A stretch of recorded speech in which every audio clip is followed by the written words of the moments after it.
नमस्कार बच्चों, कक्षा 12 की जीव विज्ञान की इस कक्षा में मैं पवन कुमार प्रवक्ता पंडित देवकृष्ण इंटर कॉलेज सगवर उन्नाव आपका स्वागत करता हूं। बच्चों, आज की इस अध्ययनशाला में हम लोग जीव और समष्टियां नामक अध्याय के भाग 1 का अध्ययन करेंगे।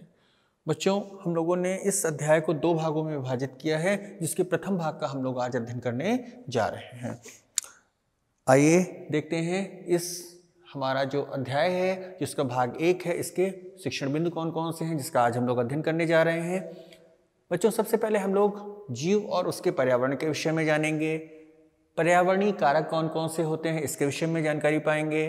भौतिक या अजैविक कारक क्या होते हैं, इनके विषय में अध्ययन करेंगे। जलवायुवीय कारक, जिनके अंतर्गत प्रकाश, तापमान, वायु, जल, वर्षा आदि के बारे में अध्ययन करेंगे। स्थलाकृतिक कारकों के विषय में जानकारी ली जाएगी। मृदीय कारक, इसके विषय में जानकारी करेंगे। अजैविक कारकों के प्रति जो अनुक्रियाएं होती हैं, जो कि उनके उसके विषय में जानकारी पाएंगे, तथा जो जैविक कारक हैं उसके विषय में भी अध्ययन करेंगे। आइए आगे बढ़ते हैं। सबसे पहले हम लोग देखते हैं जीव और पर्यावरण। बच्चों, जब पृथ्वी पर पाए जाने वाले समस्त तत्वों का हम लोग अध्ययन करते हैं तो क्या ज्ञात होता है कि यहाँ पर जो पाए जाने वाले तत्व होते हैं 2 प्रकार के होते हैं। एक तो सजीव होते हैं और एक निर्जीव होते हैं। ऐसे तत्व जिनमें गमन, पोषण, पाचन, श्वसन आदि जैविक क्रियाएं पाई जाती हैं और वह अपनी संख्या में वृद्धि करने की भी क्षमता रखते हैं, सजीव कहलाते हैं। इसके अंतर्गत सूक्ष्म प्रोटिस्टा से लेकर के विशालकाय जंतु व वनस्पति आते हैं। बच्चों, आप लोगों ने पूर्व में अध्ययन किया है कि जैसे जो विषाणु है उसको हम लोग सजीव और निर्जीव के बीच की कड़ी मानते हैं, क्योंकि जो विषाणु है उसमें कुछ लक्षण तो सजीवों के हैं और कुछ लक्षण निर्जीवों के हैं। विषाणु के बाद कि जब हमारा जो विकास की परंपरा आगे बढ़ती है तो फिर उसमें सजीवों का विकास होता है। ऐसे तत्व जिनमें उपरोक्त उपापचय क्रियाएं जो ऊपर ये लिखी हुई हैं नहीं पाई जाती हैं, वे निर्जीव तत्व कहलाते हैं। निर्जीव तत्वों से आप लोग भली भांति परिचित हैं कि कौन कौन से तत्व निर्जीव होते हैं। आइए अब देखते हैं कि पर्यावरण क्या होता है। पर्यावरण प्रत्येक जीव के चारों ओर पाया जाने वाला वह भौतिक व जैविक संसार जहां जीव निवास करते हैं पर्यावरण कहलाता है। जीव के चारों ओर पाए जाने वाले वे सभी कारक जो जीव के जीवन पर प्रत्यक्ष या परोक्ष रूप से प्रभाव डालते हैं पर्यावरण के अंतर्गत आते हैं। आइए बच्चों, अब देखते हैं पर्यावरणीय कारक कौन कौन से होते हैं। प्रत्येक कारक जो जीवों पर प्रभाव डालता है पर्यावरणीय कारक कहलाता है। पर्यावरण में अनेक कारक होते हैं जो कि एक साथ मिलकर जीवों पर प्रभाव डालते हैं। सामान्य रूप से पर्यावरणीय कारकों को हम 2 भागों में विभाजित कर सकते हैं। यूं कह लें कि पर्यावरणीय कारक जो हैं वो मुख्य रूप से 2 प्रकार के होते हैं। एक होते हैं भौतिक, जिन्हें हम अजैविक कारक भी कहते हैं, तथा दूसरे होते हैं जैविक कारक। आइए देखते हैं सबसे पहले भौतिक या अजैविक कारक क्या होते हैं। भौतिक या अजैविक कारक, इसके अंतर्गत कई कारक आते हैं। जैसे इसमें हम जलवायुवीय कारक देखते हैं, जिसके अंतर्गत प्रकाश, ताप, वायु, वर्षा आदि आती है। दूसरे होते हैं स्थलाकृतिक कारक, जिसके अंतर्गत समुद्र तल से ऊंचाई, पर्वतों की दिशा आदि कारक आते हैं। तीसरा जो है हमारा मृदीय कारक, जो मिट्टी से संबंधित कारक हो रखता है। इसके अंतर्गत खनिज पदार्थ, मृदा वायु, मृदा जल, ह्यूमस आदि आते हैं जो जीवों पर अपना प्रभाव डालते हैं। आइए सबसे पहले देखते हैं कि जलवायुवीय कारक। बच्चों, इसमें जलवायु कारक में सबसे पहले हम लोग अध्ययन करते हैं प्रकाश। प्रकाश का जीवों पर क्या प्रभाव होता है इसके विषय में जानकारी प्राप्त करते हैं। पृथ्वी पर आप लोग जैसे जानते हैं कि जीवन संचालन के लिए ऊर्जा का जो एकमात्र स्रोत है वो सूर्य है, जो कि प्रकाश के रूप में धरती पर उसकी जो ऊर्जा होती है वो प्रकाश के रूप में धरती पर पहुंचती है। पौधे की जो पत्तियां होती हैं इस सौर ऊर्जा को अवशोषित करती हैं और ये लगभग 83% ऊर्जा को अवशोषित करती हैं। 12% ऊर्जा जो होती है वो परावर्तित हो जाती है और जो 5% होती है वो पारगत हो जाती है। जैसे इस चित्र में दिखाया जा रहा है कि किस प्रकार से एक पत्ती है, पत्ती में ऊपर सूर्य दिखाया गया है। सूर्य का प्रकाश पत्ती पे पड़ता है तो जो 83% है वो अवशोषित दिखाई जा रही है, 12% रिफ्लेक्टेड है अर्थात परावर्तित हो रही है, और जो ट्रांसमिटेड है अर्थात पारगत हो रही, वो 5% जो लाइट हो रही है, प्रकाश जो है वो पारगत हो रहा है। पौधे जो 83% ऊर्जा अवशोषित करते हैं, इसमें से केवल 4% भाग ही प्रकाश संश्लेषण में प्रयोग करते हैं। शेष जो 79% है, जिसको 79% भी कहते हैं, वो ऊष्मा के रूप में पर्यावरण में विसरित हो जाती है। बच्चों, हम लोग देखते हैं अब कि प्रकाश का पौधों पर क्या प्रभाव होता है। सबसे पहले देखते हैं कि प्रकाश संश्लेषण की क्रिया। आप लोग जानते हैं कि पौधे की एक प्रमुख जैविक क्रिया है जिसके द्वारा पौधे भोजन निर्माण की क्रिया करते हैं तथा वायुमंडल में ऑक्सीजन को मुक्त करते हैं। इस क्रिया ये क्रिया होती है, ये सूर्य के प्रकाश की उपस्थिति में ही संपन्न होती है, और इसलिए जो प्रकाश संश्लेषण की क्रिया में प्रकाश का एक विशेष योगदान होता है। अगर सूर्य का प्रकाश या प्रकाश नहीं मिलेगा तो प्रकाश संश्लेषण की क्रिया प्रभावित होगी, जिससे पौधों के भोजन निर्माण की क्रिया भी प्रभावित होगी तथा वातावरण में ऑक्सीजन की जो मात्रा है उसमें भी कमी देखने को मिल सकती है। वाष्पोत्सर्जन व रंध्रों के खुलने बंद होने पर प्रकाश का क्या प्रभाव है। बच्चों, आप लोगों ने पूर्व में अध्ययन किया है, कक्षा 11 में अध्ययन किया है कि जो वाष्पोत्सर्जन की जो क्रिया होती है, जिसके द्वारा पौधों की जो पत्तियों से जो जल होता है, अतिरिक्त जल होता है, वो वाष्प के रूप में बाहर निकलता है, वाष्पित होता है, इसको वाष्पोत्सर्जन कहते हैं। अगर प्रकाश नहीं होगा तो वाष्पोत्सर्जन की क्रिया भी धीमी हो जाएगी। और जो रंध्रों का खुलना और बंद होना, क्योंकि आप लोग जानते हैं कि रंध्रों के खुलने और बंद होने से ही वाष्पन की क्रिया संपन्न होती है, तो जब रंध्र का खुलना और बंद होना प्रभावित होगा तभी वाष्पन की क्रिया भी प्रभावित होगी। इसलिए प्रकाश का वाष्पोत्सर्जन या रंध्रों के खुलने और बंद होने पर सीधा प्रभाव होता है। पादप गतियां, जो तीसरा बिंदु है हमारा, प्रकाश का पादप की गतियों पर भी एक विशेष प्रभाव होता है। बच्चों, आप लोगों ने देखा होगा कि हम जो पौधे की जब हम बीज को बोते हैं तो उसकी जो जड़ होती है हमेशा प्रकाश के विपरीत अर्थात अंदर की ओर जाती है, और जो उसकी पत्तियां होती हैं हमेशा प्रकाश की ओर अर्थात ऊपर की ओर आती हैं। अगर हम किसी बीज को उल्टा करके भी किसी डिब्बे में रख दें और ऊपर से प्रकाश डालते हैं तो भी हम देखेंगे कि जड़ें घूम करके नीचे की ओर चली जाएंगी और पत्तियां प्रकाश की ओर ही गति प्रदर्शित करती हैं। बीजों के अंकुरण पर प्रकाश का विशेष प्रभाव होता है। प्रकाश की उपस्थिति में बीजों का अंकुरण आसानी से होता है। ऑक्सिन का निर्माण, जो ऑक्सिन है बच्चों, ये एक वृद्धिकारक हार्मोन है जो पौधों के शीर्ष भाग पर पाया जाता है, और ये जो प्रकाश की उपस्थिति में ये पौधों की वृद्धि को प्रेरित करता है। प्रकाश की उपस्थिति में ऑक्सिन हार्मोन का संश्लेषण पर्याप्त मात्रा में होता है, जिसके कारण पौधों की वृद्धि जो होती है वो उचित रूप से होती है।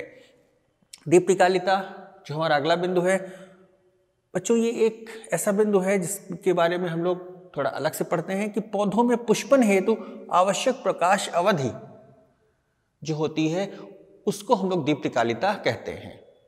दीप्तकाल से दीप्तकालिता बना हुआ है, अर्थात पुष्पन के लिए आवश्यक प्रकाश अवधि को हम उसका दीप्तकाल कहते हैं। और इस दीप्तकालिता के आधार पर पौधे 3 प्रकार के होते हैं, या हमने पौधों को 3 भागों में बांटा है। एक है लंबी अवधि वाले पौधे, ऐसे पौधे जिनके पुष्पन के लिए लंबे समय तक प्रकाश की आवश्यकता होती है, जैसे हेनबेन है, पालक है। दूसरा है लघु अवधि वाले पौधे, ऐसे पौधे जिनको के पुष्पन के लिए कम प्रकाश अवधि की आवश्यकता होती है, जैसे सोयाबीन। तटस्थ या समप्रकाशी पौधे, ऐसे पौधे जिनके पुष्पन के लिए एक समान प्रकाश की आवश्यकता होती है, अर्थात न बहुत अधिक न बहुत कम। इनको हम लोग समप्रकाशी या फोटो न्यूट्रल प्लांट्स भी कहते हैं। इसके अंतर्गत टमाटर और मिर्च आते हैं। तापमान, आइए देखते हैं तापमान का पौधों पर क्या प्रभाव होता है। बच्चों, आप लोग जानते हैं कि तापमान, पृथ्वी पर जो तापमान का भी जो प्रमुख स्रोत है वो सूर्य ही है। कोई भी जीव 0 डिग्री सेंटीग्रेड से 50 डिग्री सेंटीग्रेड का जो तापमान होता है उसको आसानी के साथ सह लेता है, किंतु जो उनके लिए अनुकूलतम ताप होता है, जिसमें कोई भी जीव, चाहे पौधा हो चाहे वो जंतु हो, अपना जो जीवन है वो अच्छी तरीके से जो बिताता है, अर्थात उसके लिए जो अनुकूलतम ताप होता है वो 25 से 35 डिग्री सेंटीग्रेड होता है। इस तापमान पे जो जैविक क्रियाएं होती हैं, उपापचय क्रियाएं होती हैं, वो बड़ी सरलता के साथ चलती हैं। ताप के आधार पर विश्व में 4 प्रकार की वनस्पति पाई जाती है, नंबर 1 पे देखते हैं महातापी, अर्थात जिनके लिए बहुत अधिक तापमान की आवश्यकता होती है, अधिक ताप पर जो वनस्पतियां पाई जाती हैं, इसके अंतर्गत हमारे उष्णकटिबंधीय पौधे आते हैं। मध्यतापी, जिनको बहुत मध्यम तापमान की आवश्यकता होती है वृद्धि के लिए, इसके अंतर्गत हमारे उष्णकटिबंधीय वनस्पति आती है। महातापी के अंतर्गत उष्णकटिबंधीय पौधे आते हैं, वृक्ष आते हैं, बड़े बड़े वृक्ष आते हैं, और इसके अंतर्गत मध्यतापी के अंतर्गत उष्णकटिबंधीय वनस्पति आती है, छोटे पौधे। न्यूनतापी, इसके अंतर्गत क्या होता है, जो 3600 मीटर की ऊंचाई पर उगने वाले शंकुवृक्ष, अनावृतबीजी पौधे आते हैं, जो कि कम ताप पर वृद्धि व विकास करते हैं। अति न्यूनतापी पौधे, इसके अंतर्गत उत्तरी ध्रुव व पर्वतीय भागों में 4800 मीटर से अधिक ऊंचाई पर पाए जाने वाली वनस्पतियां आती हैं। इसके अंतर्गत हमारे कुछ जो ब्रायोफाइटा संघ के सदस्य हैं, मॉसेज हैं, कुछ फर्न हैं, टेरिडोफाइटा के सदस्य हैं, ये उगते हैं, ये पाए जाते हैं। अब देखते हैं बच्चों, पौधों पर तापमान का क्या प्रभाव होता है। पौधों पर जो तापमान का प्रभाव होता है उसको हम देखते हैं, पृथ्वी पर जो औसत तापमान होता है वो ऋतु के अनुसार बदलता रहता है। आप लोग जानते हैं कि तापमान हमेशा एक समान नहीं रहता, गर्मियों में अधिक होता है, सर्दियों में कम होता है। भूमध्य रेखा से जब ध्रुवों की ओर तथा मैदानों से जब पर्वत शिखरों की ओर बढ़ते हैं तो तापमान में निरंतर कमी देखने को मिलती है। तापमान बढ़ने के साथ साथ प्रकाश संश्लेषण की दर जो होती है वो बढ़ती है। 30 डिग्री सेंटीग्रेड तापमान जब बढ़ता है तो श्वसन दर बढ़ती है, किंतु यदि तापमान 30 डिग्री सेंटीग्रेड से जब अधिक होने लगता है तो श्वसन की दर पे विपरीत प्रभाव पड़ता है, अर्थात श्वसन दर कम हो जाती है। बीजों के अंकुरण पर तापमान का विशेष प्रभाव होता है। बीजों के अंकुरण पर प्रकाश के साथ साथ तापमान भी विशेष योगदान देता है। आप देख सकते हैं कि जब बीजों में अंकुरण होता है, अगर किसी पोटली में बहुत सारे बीजों को हम हल्का सा पानी छिड़क के रख देते हैं और फिर जब उसमें अंकुरण होता है तो हम देखते हैं उसमें बहुत अधिक तापमान, वो उसमें हल्की सी गर्मी आ जाती है, जो हमें ये एहसास कराती है कि इन बीजों के अंकुरण में तापमान का विशेष महत्व होता है। वसंतीकरण, कुछ पौधों के ये जो एक वसंतीकरण जो यहाँ पे लिखा हुआ है इसको भी थोड़ा सा हम लोग समझते हैं।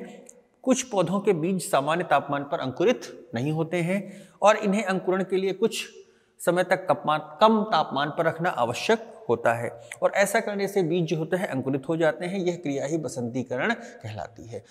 वसंतीकरण का अगर दूसरे शब्दों में हम अर्थ समझना चाहें तो बीजों को उनके अनुकूलतम, जिसमें उनका अंकुरण हो सके, उस तापमान में उनको कुछ समय के लिए यदि रखा जाता है तो यही क्रिया वसंतीकरण कहलाती है।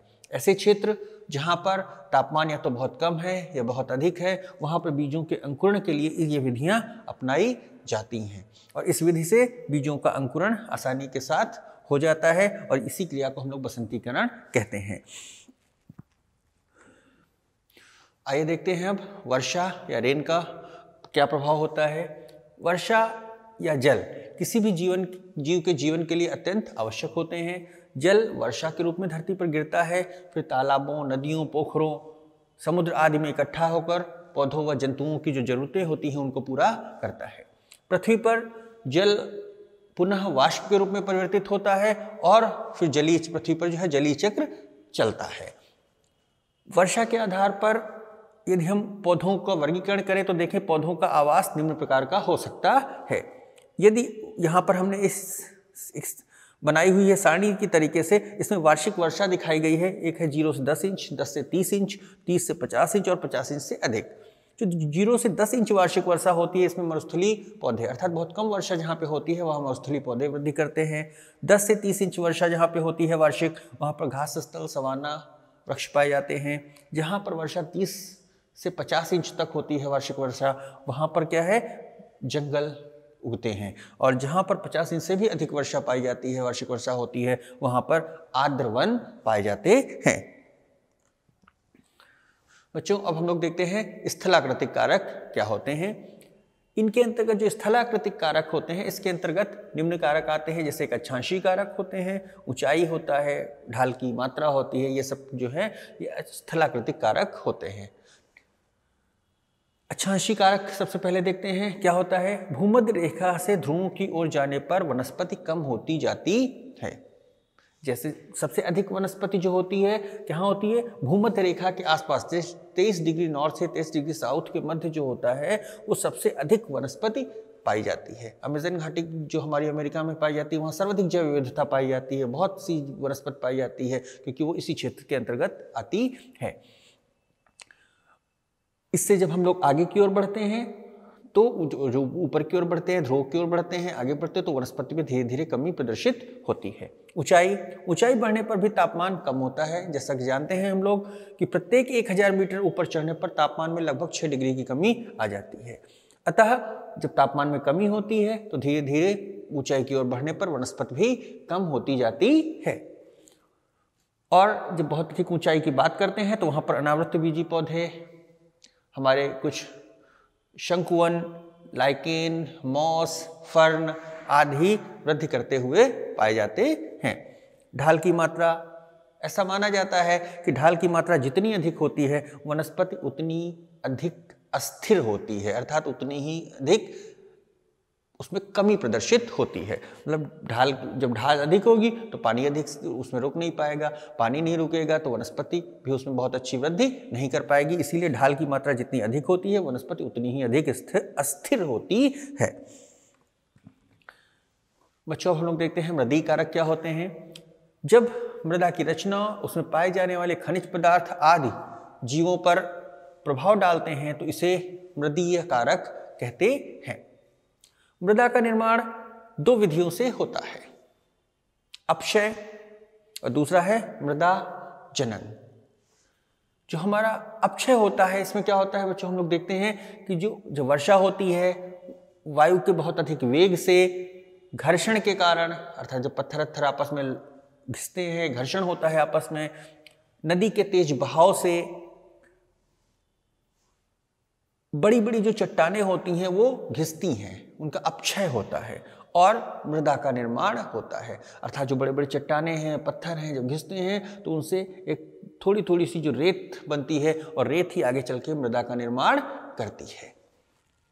मृदा जनन हमने जो दूसरी विधि बताई है, ये क्या होती है मृदा जनन में, क्या इसमें सूक्ष्म जीवों का विशेष महत्व होता है। इस क्रिया में जो हमारे सूक्ष्म जीव होते हैं जैसे कवक है, लाइकेन है, कुछ शैवाल होते हैं, ये जो सूक्ष्म जीव होते हैं किन्हीं बड़ी बड़ी चट्टानों पर आदि पर उगते हैं।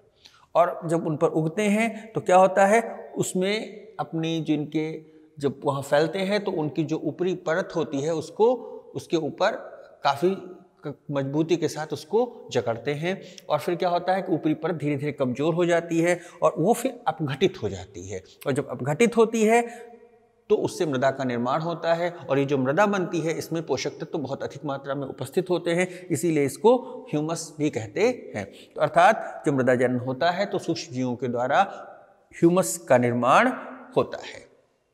हम लोग जब मृदा जनन को पढ़ते हैं तो इसमें हमारा जो लाइकेन है इसका विशेष महत्व होता है। लाइकेन का जैसे बच्चों हम लोग जानते हैं कि ये शैवाल और कवक के आपसी सहयोग से या उनका एक सहजीवी संबंध जो होता है वो लाइकेन में प्रदर्शित होता है। शैवाल कवक के लिए भोजन बनाते हैं, पोषण प्रदान करते हैं और कवक अपने जो उसके माइसीलियम होते हैं, कवक जाल होता है, उसके द्वारा जो चट्टान जिस चट्टान पे या जिस सतह पर ये उगते हैं उस सतह को क्या है अपघटित करने का कार्य करते हैं।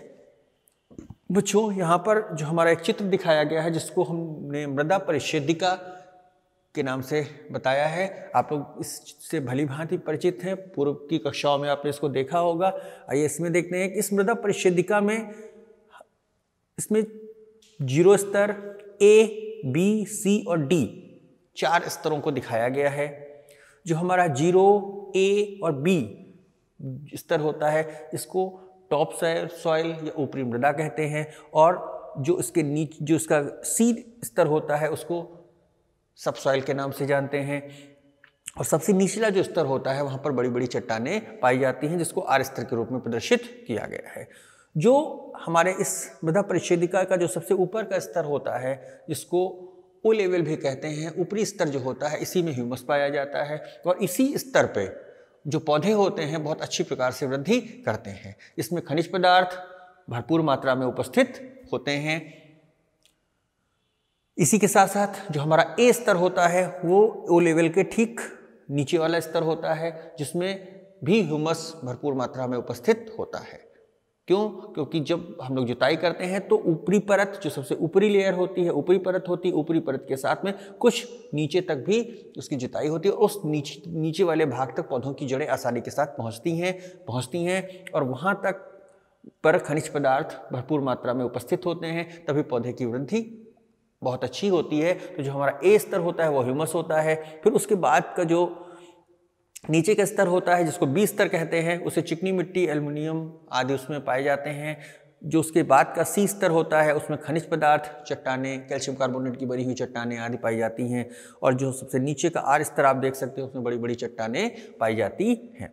जो हमारा ए स्तर ह्यूमस और बी चिकनी मिट्टी का जो स्तर होता है, इसको मिला करके हम लोग सोलम के नाम से भी जाना जाता है, इसको सोलम भी कहते हैं। बच्चों, अब हम लोग देखते हैं कि मृदा जल क्या होता है। वर्षा के रूप में जो जल धरती पर गिरता है उसका अधिकांश भाग तो बह जाता है, किंतु जल का वह भाग जो मृदा के द्वारा अवशोषित कर लिया जाता है मृदा जल कहलाता है। मृदा जल कई प्रकार का होता है। सबसे पहले देखते हैं गुरुत्वीय जल, या भूमि के नीचे काफी गहराई तक पाया जाता है, किंतु ये पौधों को प्राप्त नहीं होता क्योंकि बहुत गहराई में होता है। केशिका जल नंबर 2 पे है। यह जल मिट्टी के कणों के बीच में रिक्त स्थानों में पाया जाता है और यह जल पौधों को बड़ी आसानी के साथ प्राप्त होता है, इससे पौधे बड़ी आसानी के साथ ग्रहण कर पाते हैं। अर्धताग्राही जल, यह जल मिट्टी के कणों के चारों ओर एक पतली परत के रूप में पाया जाता है और यह भी पौधों को प्राप्त नहीं हो पाता है। रवे का जल, जिसको अंग्रेजी में क्रिस्टलाइन वाटर भी कहते हैं, यह जल मिट्टी के कणों में रासायनिक रूप से बंधित होता है, बंधित रूप में पाया जाता है और ये जल भी जो है पौधों को बहुत आसानी के साथ प्राप्त नहीं होता है। इस प्रकार हम देखते हैं कि उपरोक्त जलों में से केवल केशिका जल या कैपिलरी वाटर को ही पौधे बहुत आसानी के साथ ग्रहण करते हैं। अब देखते हैं बच्चों कि जो अजैविक कारक हैं उनके प्रति अनुक्रियाएं क्या होती हैं। अजैविक कारकों के प्रति अनुक्रियाएं, पृथ्वी पर पाए जाने वाले विभिन्न प्रकार के जो जीव होते हैं वातावरण में उपस्थित जैविक कारकों के प्रति संवेदी होते हैं और इन कारकों की दशाओं में परिवर्तन यहाँ निवास करने वाले जीवों को प्रभावित करता है। यहाँ पर बच्चों एक प्रश्न उठता है कि जो जीव होते हैं वातावरण में पाए जाने वाले विभिन्न अजैविक कारकों से उत्पन्न होने वाली जो विभिन्न विपरीत परिस्थितियां होती हैं उनका सामना वो कैसे करते हैं। आप लोग देख सकते हैं कि जो हम लोग अभी कारकों का जो अध्ययन कर रहे थे, कहीं भी हो सकता है कभी वर्षा बहुत अधिक ना हो, कहीं पर बहुत तेज गर्मी होने लगे, तापमान बहुत अधिक हो जाए, तो क्या होगा, वहाँ पर जो निवास करने वाली वनस्पति है, वहाँ पे पाए जाने वाले जीव हैं, उनका क्या होगा। तो ये सब विपरीत परिस्थितियाँ हैं जो प्रकृति के द्वारा उत्पन्न होती हैं। तो ये जो हमारी जो विपरीत परिस्थितियाँ होती हैं, जो जीव होते हैं वातावरण में रहते हैं, ये उनका सामना कैसे करते हैं, इसका हम लोग अब उत्तर देखते हैं। पृथ्वी पर जो निवास करने वाले जीव हैं वो अजैविक कारकों के द्वारा जो उत्पन्न विपरीत परिस्थितियां हैं उनसे सामना करने के लिए कुछ विशेष प्रक्रियाएं अपनाते हैं, जिनमें से कुछ प्रमुख प्रक्रियाओं का हम लोग आगे अध्ययन करते हैं। सबसे पहले देखते हैं नियमन करना। स्तनधारियों में पाई जाने वाली यह एक विशेष व्यवस्था होती है जिसके अंतर्गत जीव होम्योस्टैटिस विधि के द्वारा अपने शरीर की विभिन्न जैविक प्रक्रियाओं को नियमित करते हैं। होम्योस्टैटिस क्या होती है कि किसी भी परिस्थिति के प्रति अपने शरीर को समान बनाए रखने का प्रयास करना होम्योस्टैटिस कहलाता है। अपने स्टेटस को समान बनाए रखना। जैसे जब गर्मी बहुत लगती है तो पसीना निकलने लगता है, जिससे जो अंदर और बाहर का तापमान में समरूपता आने लगती है। सर्दी जब बहुत होती है तो हमें कपकपी आती है, जीवों को क्या होता है, कपकपी आती है, जिसके कारण क्या होता है कि जो उससे जो शरीर में जो क्रियाएं होती हैं वो तेज होती हैं और जो सर्दी का एहसास होता है वो कम हो जाता है। संरूपण करना, इस प्रक्रिया के अंतर्गत जीव बदली हुई परिस्थितियों के प्रति नियमन तो नहीं कर पाते, परंतु क्या करते हैं कि फिर उन्हीं बदली हुई परिस्थितियों के अनुरूप स्वयं को परिवर्तित करने का प्रयास करते हैं। बहुत कम जीवों में ऐसा पाया जाता है संरूपण विधि जो होती है। तीसरा है प्रवास करना। जो प्रवास करने की प्रक्रिया है यह मुख्य रूप से पक्षियों के द्वारा अपनाई जाती है। विपरीत परिस्थितियों में जो क्षेत्र में निवास करने वाले जो जीव होते हैं वो एक स्थान से दूसरे स्थान की ओर चले जाते हैं और जब परिस्थितियां अनुकूल होती हैं तो पुनः अपने क्षेत्र में वापस लौट आते हैं। यह जो क्रिया है मुख्य रूप से पक्षियों के द्वारा अपनाई जाती है। जो पक्षी होते हैं ये प्रवास करके बहुत दूर दूर तक चले जाते हैं, कभी तो समुद्र पार करके भी एक स्थान से दूसरे स्थान पर जाते हैं। निलंबित करना जो चौथी विधि यहाँ दिखाई गई है, यह सूक्ष्म जीवों के द्वारा अपनाई जाने वाली विधि है, जिसके द्वारा जीव अपने आप को विपरीत परिस्थितियों से बचाते हैं। इसके अंतर्गत जो जीवाणु है, कवक है, शैवाल है आदि जो जीव हैं विपरीत परिस्थितियों से बचने के लिए अपने शरीर के ऊपर एक विशेष प्रकार का आवरण बना लेते हैं और तब तक उसी रूप में पड़े रहते हैं जब तक परिस्थितियां अनुकूल न हो जाए, और इस प्रकार से उन विपरीत परिस्थितियों से सामना कर पाते हैं। पांचवी जो है हमारा अनुकूलन एक बहुत अच्छी विधि है। इसमें क्या है कि जीव जिस क्षेत्र में निवास करता है वहाँ की परिस्थितियों से साम्य स्थापित करने का प्रयास करता है और वहाँ से साम्य स्थापित करता है। जैसे रेगिस्तानी पौधों में धसे हुए रंध्रों का पाया जाना।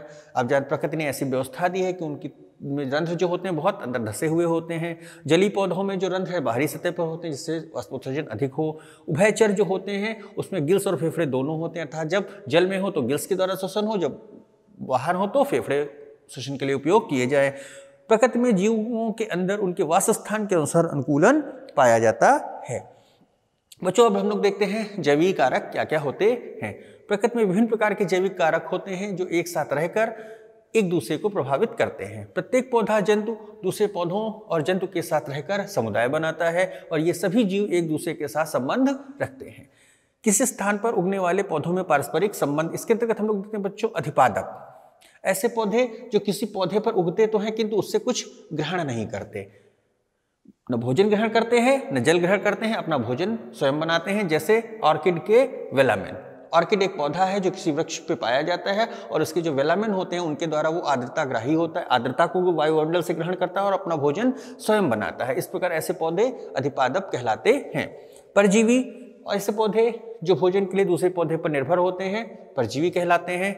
उदाहरण के रूप में हम देख सकते हैं अमरबेल। तीसरा है मृतोपजीवी पौधे, ऐसे जीव जो सड़ी गली वस्तुओं पर, जंतुओं पर, वनस्पतियों पर उगते हैं, मृतोपजीवी कहलाते हैं, जैसे कवक।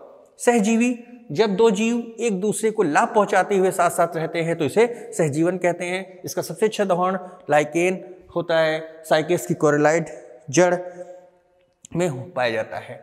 एक ही स्थान पर पाए जाने वाले जंतु और वनस्पति में पारस्परिक संबंध। परागण, आप देखते हैं परागण की क्रिया जंतुओं के द्वारा संपन्न होती है, पक्षियां करती हैं, कीट करते हैं आदि आदि।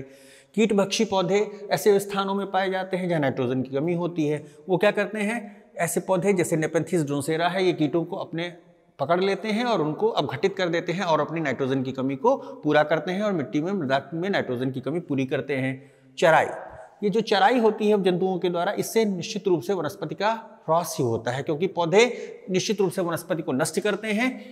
कृंतक, ये भूमि के अंदर जैसे चूहे होते हैं, ये भूमि के अंदर बीजों को खा जाते हैं, जड़ को खा लेते हैं, जिससे यहाँ पर नुकसान होता है। एक ही स्थान पर उगने वाले पौधे व उसी मैदान में रहने वाले जंतुओं के बीच में संबंध, जैसे ह्यूमस निर्माण, सूक्ष्म जीवों के द्वारा मृदा में अपघटन के फलस्वरूप ह्यूमस का निर्माण होता है। नाइट्रोजन स्थिरीकरण की जो क्रिया होती है, इसमें हम देखते हैं कुछ सूक्ष्म जीव जैसे नीलहरे शैवाल, ईस्ट, जीवाणु आदि जो है नाइट्रोजन स्थिरीकरण करके मृदा में नाइट्रोजन की कमी को पूरा करते हैं। बच्चों अब हम लोग अंत में आज का गृह कार्य देख लेते हैं। सबसे पहले आपको करना है कि मृदा में ह्यूमस कैसे बनता है। दूसरा प्रश्न है पौधों में प्रकाश संश्लेषण की क्रिया का पर प्रकाश का क्या प्रभाव होता है। तीसरा प्रश्न बच्चों हम लोगों का है तापमान के आधार पर विश्व में कितने प्रकार की वनस्पतियां पाई जाती हैं। चौथा प्रश्न है मृदा का निर्माण कैसे होता है। पांचवा है पौधे किस प्रकार के जल को आसानी से ग्रहण कर सकते हैं। और हमारा जो आखिरी प्रश्न है रेगिस्तानी पौधे और जंतु वातावरण से किस प्रकार अनुकूलन स्थापित करते हैं। बच्चों आज के अध्याय को हम लोग यहीं विराम देते हैं। शेष भाग हम लोग भाग 2 में अध्ययन करेंगे।